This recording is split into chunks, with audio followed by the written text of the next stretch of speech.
Kanina pa dial ng dial si Mara sa number ni Nico, pero hindi to sumasagot sa tawag niya. Ring lang naman ng ring ang phone ng lalaki. Bagay ni pinagtataka na naman niya. Naiinis na siya dahil kanina pa sila nakahinto sa tapat ng bilihan ng donut. Parang nawala na tuloy siya ng gana na kumain ito kahit pa naglalaway siya kanina pa. Nawala tuloy ang pag-crave niya sa gusto niyang kainin. Bakit ba hindi mo sinasagot ang tawag ko, Nico? Nasaan ka ba? Naiirita niyang tanong sa sarili. Dati-dati naman kahit isang tawag niya lang sumasagot agad si Nico. Kahit pa nasa meeting ito, hindi ito pumapaliyang sagutin ng bawat tawag niya. Pero ngayon, nag-ring naman ang cellphone nito pero hindi sinasagot ang tawag niya kanina pa. Bagay na nagpapadagdag ng inis sa kanya. Manong, let's go. Ayaw niya sa driver niya. Alis na tayo, ma'am? Akala ko po bibili pa kayo ng donut. Wika ng driver, sinili pa siya nito mula sa rearview mirror ng sasakyan. Wag na po, Manong, nawalan na ako ng gana. Aniya, totoo naman kasi na kahit gustong gusto niyang kumain ng donut, ay nawalan na siya ng gana dahil sa inis. Napatingin siya sa driver at napakamot pa to sa ulo.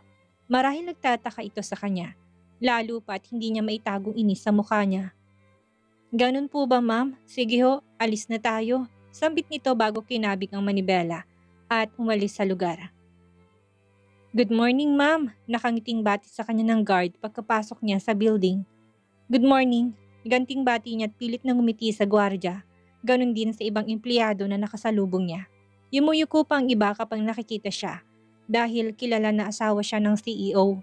Naiinis naman siya kay Nico ay ngumingiti pa rin siya sa harap ng mga empleyado kahit pa asar na asar siya sa boss ng mga to.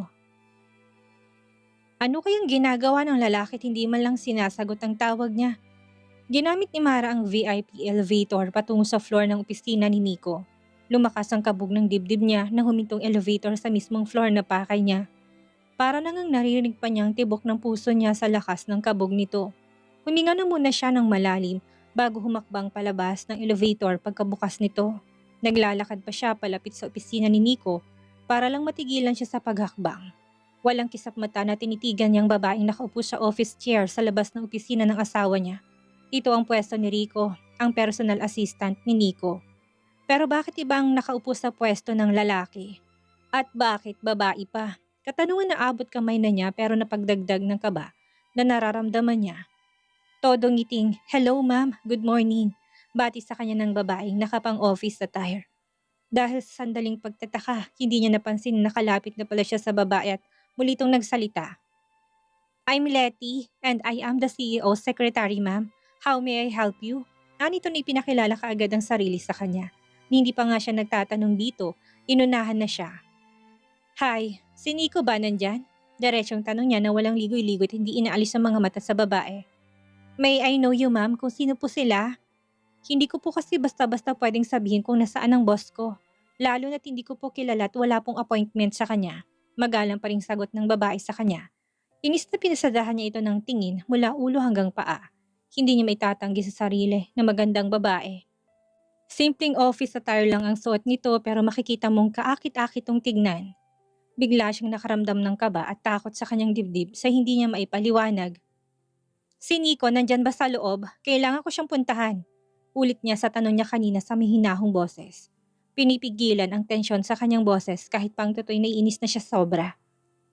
Ma'am, if you want to talk with Mr. CEO, you can set an appointment po para tila nagpangting ang tenga ni Mara sa narinig kaya naman pinutol na niyang pagsasalita ko no, ng sekretarya ng asawa niya. I'm Mrs. Samara Del Fiero, the wife of Nicolay Del Fiero, the CEO of this company. Taas noong wika niya sa harapan ng babae. Dahilan para mapanganga ito sa sinabi niya at matulala. Tinasa niya ng kilay ang babae at muling pinakatitigan sa mata. Tila natauhan naman ito nang muling marinig siyang magsalita. So now, I'm asking you again, where is Nico?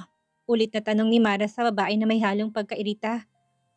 Naku ma'am, I'm so sorry po. Asawa po pala kayo ni boss. Natatarantang wika ng sekretarya sa kanya tila hindi alam ang gagawin. Nagulat talaga to sa narinig mula sa kanya. Lalo nang sabihin niyang asawa siya ng CEO. Kita niya na parang namutla pang mukha ng babae.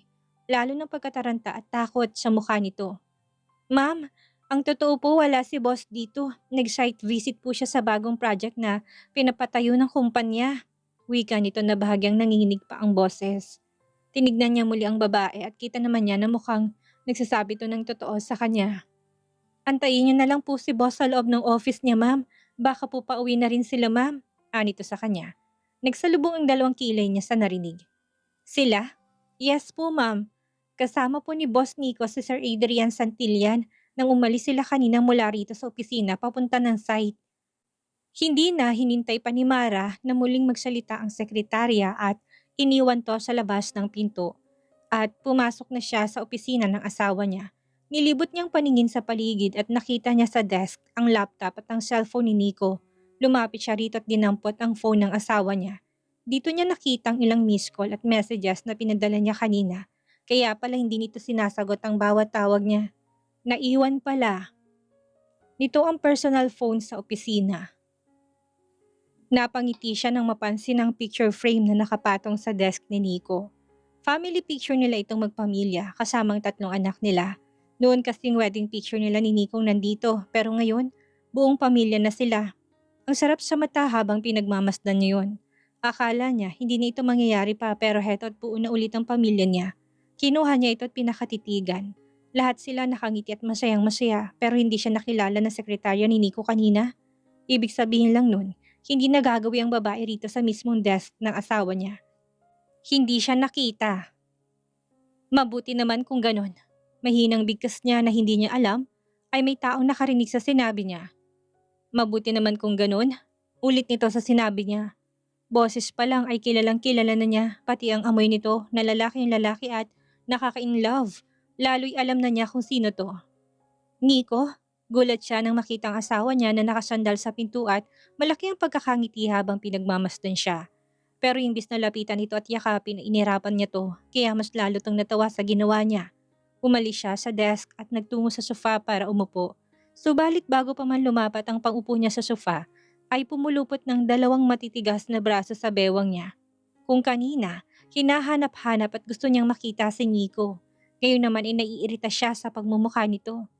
Kaya siya pumunta sa kumpanya dahil namimiss niya ito pero kabaliktaran naman ngayon dahil naiinis siyang makita to. Gusto niyang maamoy ang amoy ng asawa niya pero ayaw niya makitang pagmumukha ng lalaki. Hindi niya rin alam why she's acting weird lately. May pagkakataong naglalaway siya sa mga pagkaing naiisip niya. And now, ang biglang pagkainis niya nang masilayan ng mukha ni Nico. Maliban sa naiinis siya rito dahil sa hindi niya nakain ng donut sa gusto niyang kainin. Kanina ay mas lalong nagdagdag ang inis niya rito. Dahil sa pagsisinungaling nito tungkol sa babaeng sekretarya. Bakit naglihim ito sa kanya? Bakit hindi nito kagad sinabi? Bakit nito itinatago? Bakit ang init ata ng ulo mo, wife? Tanong ni Nico matapos niyang magpumigla sa yakap nito at naupo sa sofa. May dalaw ka ba? Tinignan niya ng masama ang lalaki at inirapan to. Kunwaring maang-maangan pang loko. Kunwaring hindi nito alam kung bakit siya nagkakaganito. Pero natigilan siya sa huling sinabi ng asawa niya. Tila ba may nag-sink in sa utak niya. May dalaw ka ba? Ang totoo niyan, magdadalawang buwan na siyang delayed. At lately na lamang niya yun napansin sa sobrang abala niya. Okay, fine. I know why. Bakit ka nagkakaganyan? Tila sumusukong sabi ni Nico, tinaas pa ang 2 kamay sa harapan niya. It's all about Letty. I'm sorry, love, kung hindi ko kagad nasabi sa'yo, but she's just temporary, wika ni Nico. Temporary? Nagtatakang tanong ni Mara sa sinabi ni Nico. Yes, love. Temporary secretary ko lang siya habang hindi pa nakakapasok sa Rico at kilala siya ni Rico dahil itong nag-recommend na pansamatalang pumalit na muna rito. Love, I swear, hindi na maulit ang nangyari noon. Matagal na akong nagising sa mga pagkakamali ko at wala na akong planong ulitin pa. Dahil hindi ko na alam kung makakaya ko pa ulit kapag nawala ka sa akin. Kayo na mga anak natin. Malungkot ang boses na saad ni Nico. Lihim na nagdiwang ang kalooban niya. Alam niya, ramdam niyang nagsasabi ng totoo si Nico sa kanya. Kaya naman napapangiti ang puso niya. Okay, but I'm still mad at you. Sabit niya kay napakamot ito sa ulo. Tila ba may kuto ito't nangangati ang ulo. I want to eat donut. Kagat-labing sabit niya at iniwas ang tingin sa asawa niya. Gusto niyang kutusan ng sarili dahil daig pa niyang batang humihiling ng gustong kainin. Donut? Natatawang ulit ni Nico sa sinabi niya kaya naman tumango siya dito. Alright, akala niya itatayo si Nico para lumabas at bumili ng donut pero cellphone ang kinuha nito. What are you doing? Sita niya nang makita na sa online mag-order ng donut si Nico.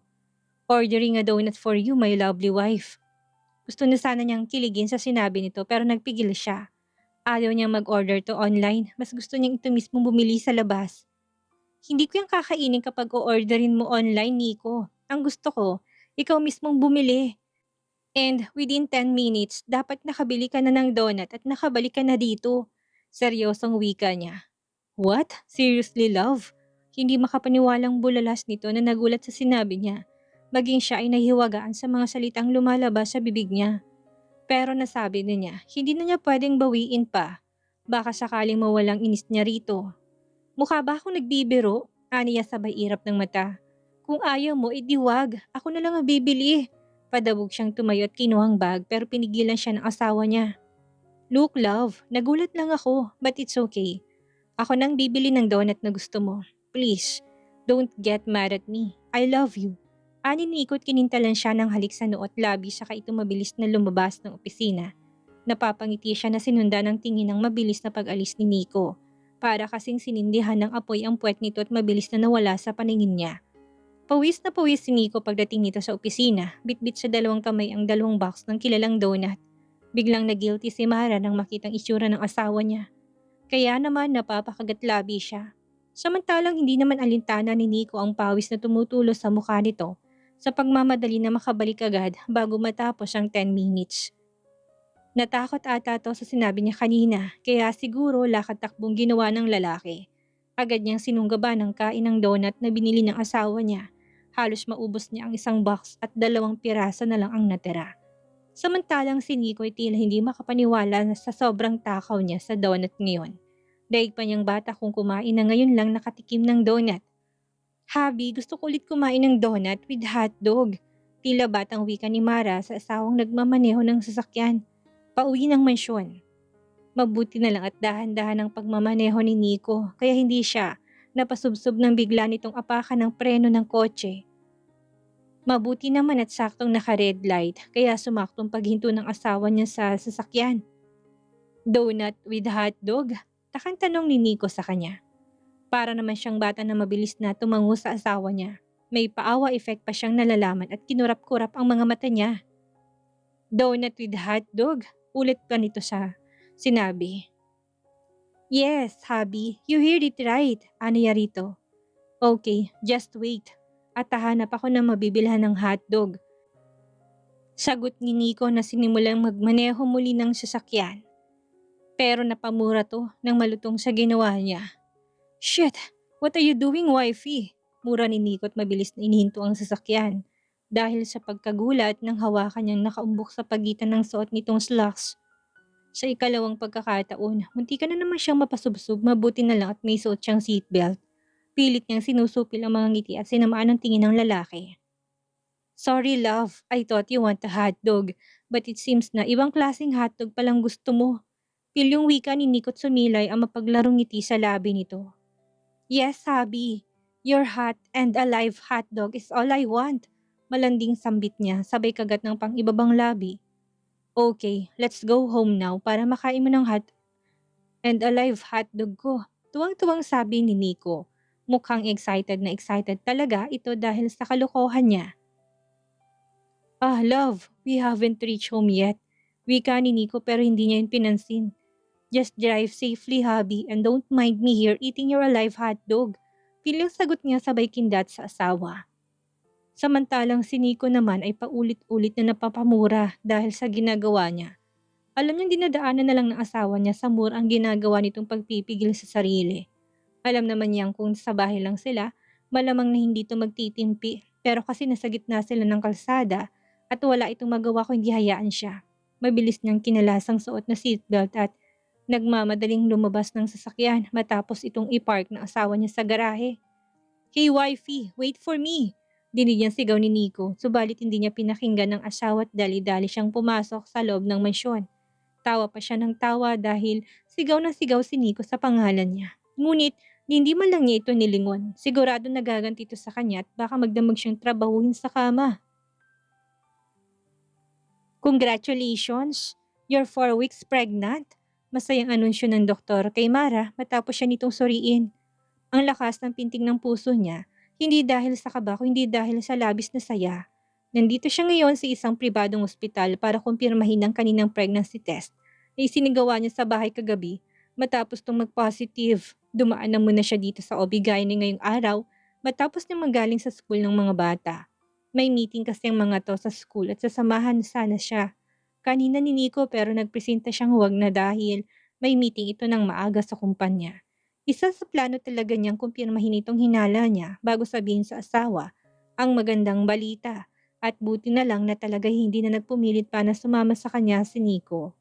Thank you, Doc. Naluluhang sambit ni Mara na nakangiti habang inaabot ang ultrasound report na mula sa doktor. Nagumapaw ang saya sa puso niya dahil sa positibong resulta. Parang isang magandang musika sa kanyang pandinig ang pagkumpirma ng doktor na buntis siya. Sundin mo nakasulat sa nireseta ko sa'yo. Inumin mong mga vitamins na nandiyan para sa baby at para na rin sa'yo, mommy. Kumain ng maraming gulay at prutas para both healthy kayo ni baby sa iyong sinapupunan at uminom ng gatas, nakangiting bini ng doktor sa kanya. Yes, Doc, I will. Maraming salamat. Ani at muling nagpasalamat sa doktor. Todo ang ngisi ni Mara habang palabas ng ospital hanggang sa loob ng sasakyan. Ang sarap lang kasing marinig ang kumpirmasyon galing mismo sa doktor. Nabuntis naman siya sa magiging anak ulit nila ni Nico. Para pa rin siyang nakalutang sa alapaap dahil sa magandang balitang narinig niya. Tila hindi niya pa rin siya makapaniwala. Kung noon hirap siyang magbuntis, ngayon naman ang bilis nilang nakabuo ng asawa niya. Palaki ng palaki ang pamilya nila, magiging 5 ng mga anak nila. Akala niya noon mawawala ng saysay ang buhay niya noon nalaman niyang baog siya dahil sa mga masasamang tao sa paligid nila. Pero heto siya ngayon at buntis. Sadyang malakas ang kapit niya sa itaas at hindi siya nito pinabayaan pati ang pamilya niya. Bagay na habang buhay niyang ipagpapasalamat sa Panginoon. Nakakahinga na rin siya ng maluwag dahil tuluyan na nanahimik si Celine matapos mamatay ni Lorenzo. Kinumpirma ito mismo ng tao ni Nico na wala na sa bansang babae. Nagtungo raw ito sa ibang bansa matapos ang insidenteng yun. Malamang natatakot to at hanggang ngayon ay nagtatago pa rin to sa batas. Dahil hanggang sa ngayon ay hindi pa rin tumitigil ang mga kapulisan na hulihin ng babae. Maging ng mga tauhan ni Nico, ang tanging hiling niya na lang sana ay talagang magising ng babae sa kahibangan nito at magbago sa buhay. Tumigil na siya sa kakaisip sa babae. Ayaw niyang ma-stress dito lalo na't buntis siya. Binuhay niyang makina ng kotse sa kanilisan ng lugar. Papunta siya ngayon sa kumpanya ng asawa niya. Plano kasi niyang i-surprise ang asawa. Siguradong matutuwa si Nico kapag nalaman nito na muli silang nakabuo. Malapit na siya sa kumpanya nang makatanggap siya ng message galing kay Nico. Hello love, kamusta ka? Tapos na bang meeting ng mga bata? Saan ka ngayon? Basa niya sa mensaheng ipinadala ni Nico. Magre-reply na sana siya nang muli itong mag-message sa kanya. Wala pala ako sa kumpanya ngayon love. Nasa meeting pa kasi ako kasamang bagong investor ng kumpanya. At nandito pa kami ngayon sa Del Fierro Grand Hotel. Muli niyang basa sa message ni Nico subalit hindi na niya magawang mag-reply pa. Dahil ipapark na sana niyang sasakyan sa harapan ng building ng maagaw ang atensyon niya. Si isang babaeng nagmamadaling lumabas mula sa entrance ng building. Napakunot ang noo ni Mara habang pinagmamasdan ng babae mula sa loob ng kanyang sasakyan. Tila ba hindi ito mapakali at balisa ang bawat kilos.